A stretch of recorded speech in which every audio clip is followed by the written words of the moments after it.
আল্লাহ তাআলা বলছেন ফাকুলু ওয়াতামুল বায়স ওয়াল ফকির, তোমরা কুরবানির গোশত নিজেরা খাও, দুস্থ গরিব ফকির মিসকিনকে খেতে দাও। এটা আল্লাহর আদেশ।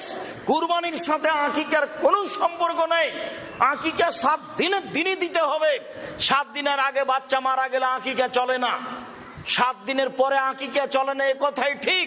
14 দিনে আকিকা চলে মর্মে হাদিস জয়ীফ, 21 দিনে চলে মর্মে হাদিস জয়ীফ, জীবনে কোনো একদিন চলে মর্মে হাদিস জয়ীফ। এসব হাদিস আমলযোগ্য নয়।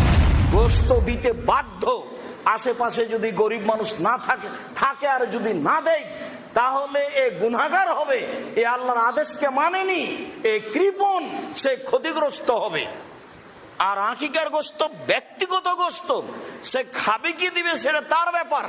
আকিকা করে নেকি হয় না, আকিকা করে বাপের জিম্মেদারি নামে। আর কুরবানি হচ্ছে নেকির কাজ। কুরবানি অনেক